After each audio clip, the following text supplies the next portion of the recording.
Habang nasa tabing dagat ay pinuri ni Mr. Uchiyamada si Fuyutsuki dahil tinuturuan nito ng tungkol sa marine biology ang mga estudyante, ginagawa niya rin kasi iyon noon tuwing may outing kasama ang mga estudyante. Hinangaan siya ni Fuyutsuki dahil ganoon pala siya noon. Kaya nang nakakita ng asul na isda ang isang estudyante ay ipinaliwanag kung anong klaseng isda iyon, dahil takot sa tao ang parrotfish ay sinabi niyang pagmasdan na lang ang isda at huwag nang lapitan. Nang biglang kawili niyo ni Onizuka at sinabing may pagkain na siya. Nauutal sa galit si Mr. Uchiyamada habang tuwang-tuwa naman si Onizuka.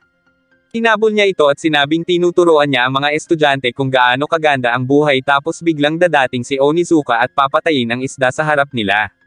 Pero wala yung pakialam at inalok pa siyang bibigyan ng isda. Biglang dumating si Urumi na may inilagay sa loob ng short ni Onizuka at sinabing hindi siya makatulog dahil sa room arrangement ng guro, nang biglang may maramdaman siya sa loob ng short niya, at nang hilahin iyon ay isa palang ahas.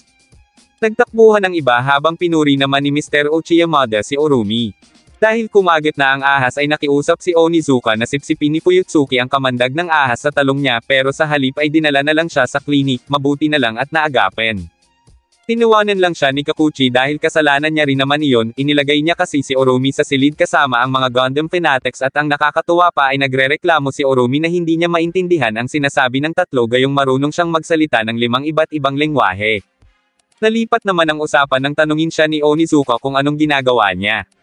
Nakikipag-chat si Kakuchi tungkol sa mga yaman sa Japan at may nakapagpasa sa kanya ng impormasyon tungkol sa nakatagong yaman doon sa Ishigaki Island na nagkakahalaga ng 2 billion yen sa panahon ngayon. Nagulat si Onizuka sa kanyang nalaman na pinabulaanan naman ng nurse sa klinik na ang tinutukoy umano ni Kakuchi ay ang maalamat na Golden Cross ng Shiro Amakusa, at iyon ay kwento lang. Naging interesado si Onizuka sa nakatagong yaman, pero sinabi ni Kakuchi na nangangailangan iyon ng masusing pag-iimbestiga. Pero seryoso si Onizuka na hanapin talaga iyon, at naisip na isama ang ilang estudyante. Habang tinitipon ni Mr. Uchiyamada ang mga estudyante para sa pagpunta sa kolonya ng Yaeyama Palm Tree ay napansin nito na wala ang Class 4. Nagulat si Fuyutsuki dahil wala pala yung permiso ni Mr. Uchiyamada, samantalang ang palm ni Onizuka ay may permiso ang pagpunta nila sa special research. Nagalit naman si Mr. Uchiyamada nang malaman ang tungkol doon.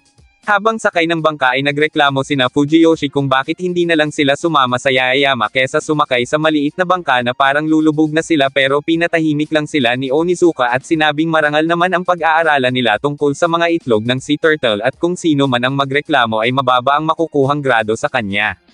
Nilapitan siya ni Kakuchi at sinabing mali na gamitin ang mga kamag-aral sa paghahanap ng kayamanan, pero pati ito ay inuto niya. Biglang nilapitan ni Urumi si Onizuka at sinipa, kaya nahulog ito sa bangka at mapapansin na may masamaring balak si Anko kay Onizuka. Nang makarating sa kagubatan ay nagrereklamo na ang lahat sa sobrang pagod, pero kailangan pa nilang maglakad ng 2 kilometro, kaya gusto na lang ng mga itong bumalik sa hotel. Napahinto si Noboro at inisip kung ligtas pa ba sila doon nang biglang may humila sa kanya sa damuhan. Samantala, sinundan naman sila ni Mr. Uchiyamada at ilan pang mga guro na kasama dahil baka kung mapaano ang mga estudyante at pananagutan nila ang mga iyon. Sa sobrang bilis ng pagpapatakbo ni Mr. Uchiyamada ng jet ski ay lumihis na ito ng landas. Habang naguhukay ay sinabi ni Onizuka na malalim ang mga nakabaong itlog ng sea turtle, kaya kailangan nilang maghukay ng 2 metro ang lalim. Nagtaka naman si Kunyo dahil yun ay sa buhangin naman nangingitlog ang mga pagong. Pinayuhan ni Kakuchi si Onizuka na itigil na iyon dahil malalagot lang siya sa klase pag walang nakita ang mga ito, pero hindi niya ito pinansin at nag-focus na lang sa paghuhukay. Nilapitan ni Urumi si Kakuchi upang kausapin nang biglang sabihin ni Kasano na may bakal na nakabaon doon na agad namang pinuntahan ni Onizuka. Isa pala iyong hindi sumabog na bomba, kaya natakot ang lahat, pero sinabi ni Onizuka na magpatuloy pa sila kundi ay hindi sila mabibigyan ng pagkain. Nagreklamo ang lahat at napilitan na lang na sundin ang utos ni Onizuka. Nagreklamo ang isang kaibigan ni Miyabi ng uhaw, kaya inabutan ito ni Kunyo ng inumin. Tinawag ni Urumi si Onizuka at sinabing nakakita siya ng kahon, agad itong pumunta pero wala naman siyang makita, kaya lumapit pa siya sa hukay hanggang sa itinulak na siya ni Urumi at doon ay tinabunyan siya ng lupa ng lahat. Inamin ni Kakuchi kay Urumi na kalokohan lang ang tungkol sa research at nakatagong yaman talaga ang hinahanap ni Onizuka. Nagalit naman ito kay Kakuchi dahil inilaglag siya nito.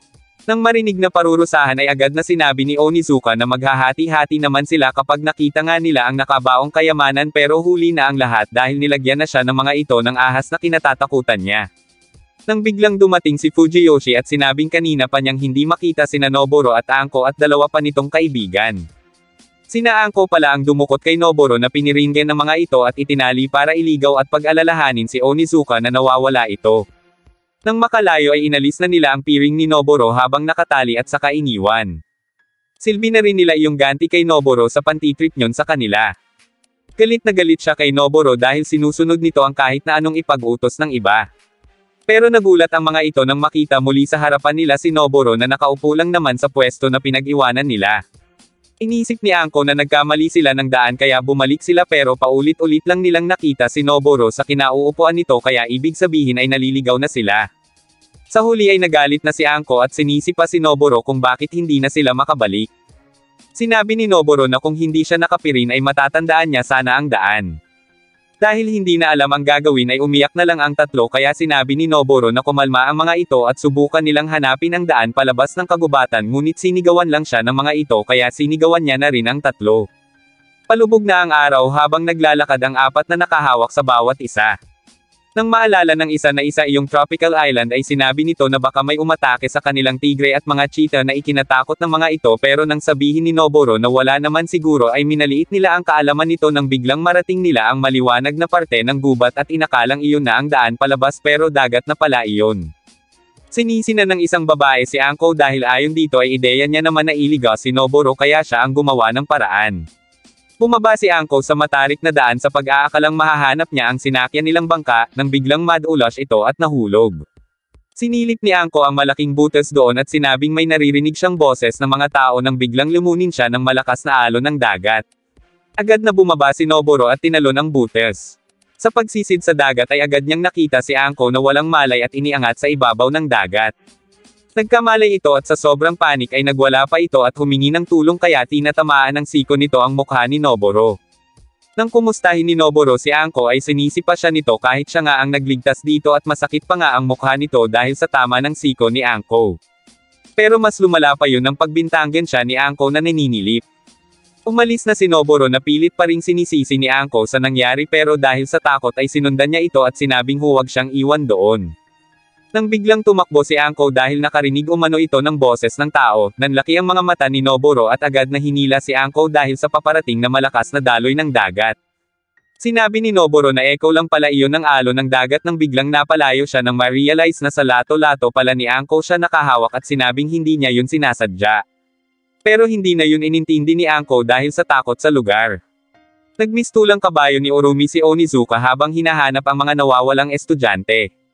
Pero sinabi ni Kikuchi na tama na ang pagpapahirap kay Onizuka ngunit hindi ito pumayag. Malapit nang dumilim pero hindi pa rin nila nakikita ang apat at hindi na iyon biro.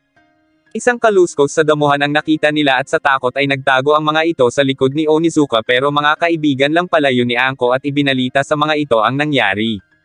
Nang marinig yun ay agad na kumaripas ng takbo si Onizuka para hanapin ang dalawa. Kumalma at nagbago naman ang pakikitungo ni Anko kay Noboro dahil sa takot nito sa lugar. Sa katahimikan ay biglang ikinwento naman ni Noboro ang pambubuli ni na Anko sa kanya noon pero nainas lang si Anko. Nagpatuloy lang sila sa paglakad at sinabi ni Noboro na magiging okay sila dahil sigurado siyang hinahanap na sila ngayon ni Onizuka. Tinanong siya ni Anko kung hindi ba siya natatakot gayong maaari silang mamatay doon. Siyempre kinakabahan siya pero kung magpapanik siya ay lalo lang matatakot si Anko. Napabitaw sa kanya si Anko dahil naiinis ito sa kanya nang biglang lumubog si Noboro sa kinatatayuan nito. Nag-alala si Anko pero nang umahan ito ay sinabing nakakita siya ng lagusan sa ilalim na maaaring nanggagaling sa labas at sinubukan iyong tingnan ni Noboro. Samantala, naghintay na lang ang ibang mag-aaral sa pagbabalik ni Onizuka hanggang sa nag-away-away pa ang mga ito. Hindi na nag-aalala si Kikuchi kay Anko dahil ayon dito ay magkasama naman sila ni Noboro. Habang tumatakbo pa rin ng mabilis si Onizuka ay nakahawak pa rin sa likod niya si Urumi hanggang sa hindi nito napansin ang bangin kaya nahulog ang dalawa. Habang naghihintay kay Noboro ay nainip na si Anko at nagalit dahil inisip nito na pinagtitripan na naman siya ni Noboro. Nang makabalik iyon ay ibinalita nito na may malalabasan nga sila sa makitid na daan na iyon.